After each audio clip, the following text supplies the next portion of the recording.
WWE Payback 2023 was a really fun pay-per-view that exceeded all of our expectations. Triple H did it again. When you're not that excited about a WWE pay-per-view, you can bet your ass it's gonna be a good one. I love the fact that I can say there's not a single match that I didn't enjoy, not a single moment that I hated. This was a B-level pay-per-view, but now another proof that every single premium WWE live event is worth watching. That's the biggest change I've noticed with Triple H. Not surprising though, every single takeover was great. When WWE announced that John Cena is going to be the special guest referee for Miz vs LA Knight, I immediately tweeted, John Cena raising LA Knight's hand would be a pretty awesome moment. And that's exactly what we saw. It's crazy how some people look at that and feel like John Cena is stealing LA Knight's thunder. Really? The biggest star in pro wrestling raising someone's hand? That's endorsement. Payback was great, but what if I tell you I have even better news? If you click the like on this video and subscribe if you already didn't, your Coco Jumbo Schmeckle will grow to the moon. How many of you are already walking with 10 feet Coco Jumbos? Let's talk about Payback 2023. The first match was a steel cage match between Becky Lynch and Trish Stratus, and this surprised the hell out of me. You guys remember that match on Monday Night Raw? The match was really slow, no chemistry whatsoever, botches, slow moments, really bad match. Well, what if I tell you this was the exact opposite? I don't know what changed, but this ended up being one of the best matches of the night. You guys know I'm not the biggest fan of steel cage matches. I feel like every match is the same, but I believe that was as much as you can get out of a steel cage match, to be honest with you. So I really thought the match was great. We saw a lot of interesting spots, and like I've said, this time around you couldn't tell that, you know, Trish Stratus is older or didn't wrestle as much. This was a completely different match than anything we've seen between the two, and like I've said, I don't know what changed, but it seemed like they have great chemistry tonight. Now obviously Zoe Stark tried to get involved, and Becky Lynch was a warrior, man. She beaten the crap out of both of them, and we even got a great finish. Manhandle slam, and Becky Lynch wins the match. After the match, Trish Stratus is treating Zoe Stark like crap, so she finally had enough. She turned on Trish Stratus, which was a nice moment, but I guess that unfortunately means Trish Stratus is leaving the WWE. Not sure, big possibility. This seemed like a perfect match to end the rivalry. Then we see John Cena, and we got a really funny segment between John Cena and The Miz. Before that, John Cena announced he's going to be a special guest referee, and The Miz has a problem with that. You're not being a good host, and The Miz is someone who had a lot of experience, so John Cena kept asking, well, tell me what to do. The Miz said, well, you gotta be involved. When I was a host, I wrestled 2 matches, so he kept talking, and John Cena is like, so you mean I gotta be a special guest referee? That's basically what The Miz said in other words. He asked for more tips, and The Miz said, when they ask you to play Merman and Barbie, you say no, which made John Cena laugh. He also said, why are you still dressing like a Teletubby? Really fun segment. These two have a lot of history, and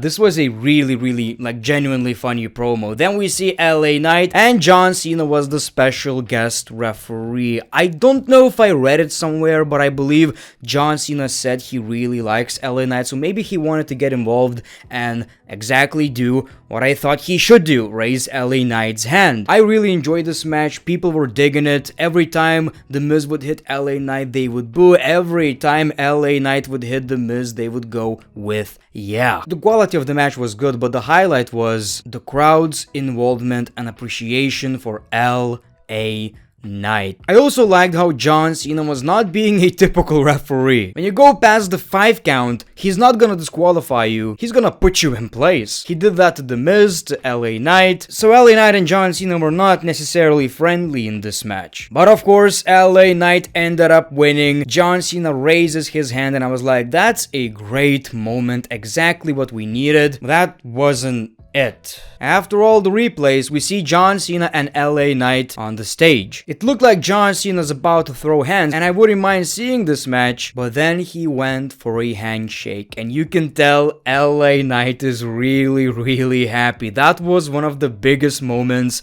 in his career. When John Cena likes you, you have a bright future. Maybe it's just me, but I would really love to see a tag team match with John Cena and LA Knight. There was on the United States Championship match, Rey Mysterio versus Austin Theory, and I believe this was one of the best Austin Theory matches in the WWE. It's not like I really care about the rivalry, but I really enjoyed this one. Austin Theory was so smooth in the ring. Obviously, he's wrestling Rey Mysterio, I get it, but really good match. My favorite spot of the match was when Rey Mysterio did a 619. He lifted his knees and just treated Rey Mysterio like he's a baby. Now, of course, eventually Rey Mysterio won the match. He retained the United States Championship, so all is good. That was expected. I'm really interested in where WWE are going to go with Austin Theory and Grayson Waller. I think these two have a lot of potential. The Undisputed WWE Tag Team Championship match, which was a street fight, really surprised me. Obviously, I didn't think it's going to be a bad match, but again, exceeded my expectations. This was extreme. Even Kevin Owens, like, he was wearing Terry Funk's t-shirt. He knew this is going to be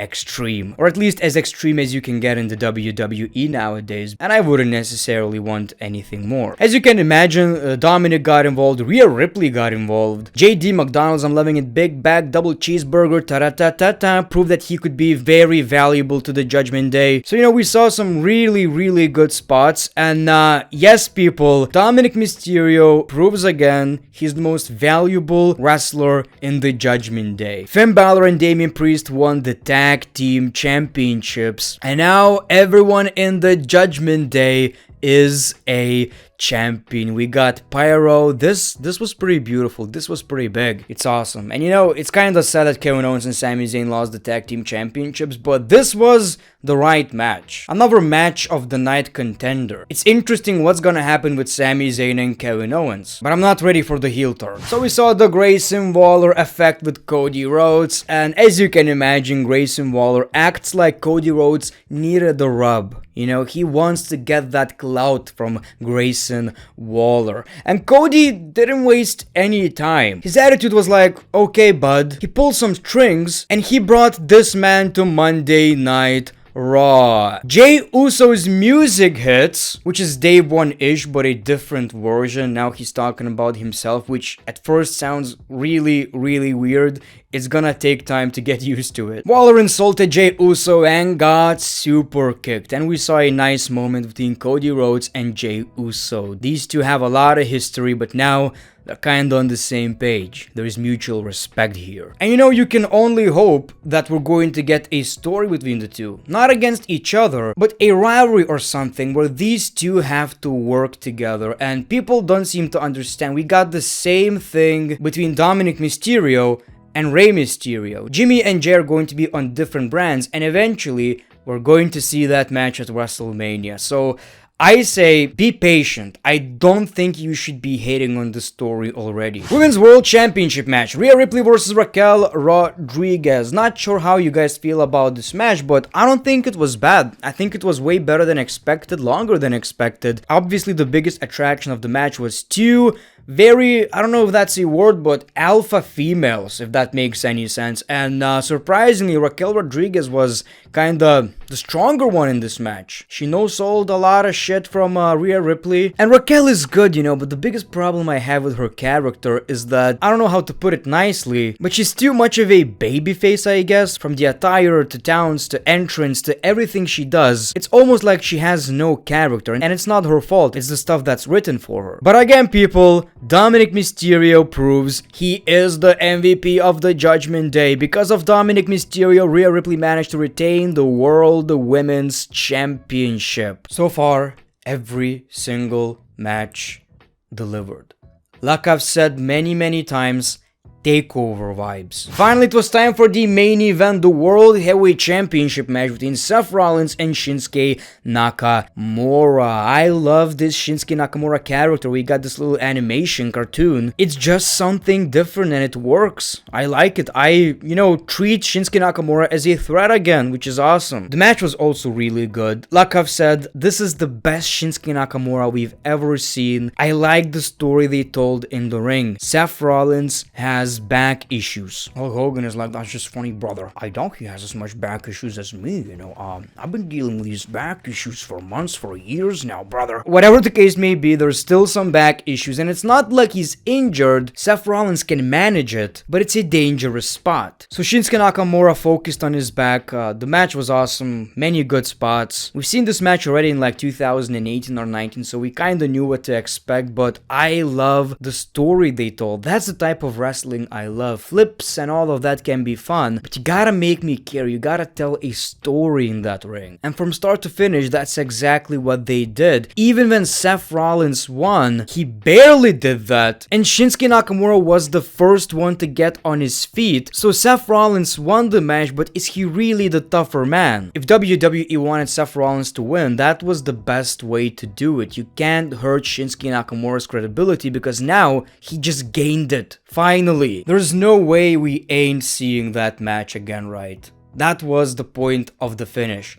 Rollins won, but barely. Shinsuke actually almost even kicked out. He was moving his legs. So now the story is going to be, Seth Rollins, you got lucky, as we read all the subtitles. I don't know what to tell you, man. With the card that we had, this was perfect. I barely have anything negative to say, if I'm being honest. But let me know in the comments below, what did you like about the show? Maybe there's something I've missed. Maybe there's something that, you know, majority of you will disagree with me on, and I would like to hear it. And of course, like this video, subscribe if you already didn't. The Great One, peace, love, and hugs. It's been a pleasure.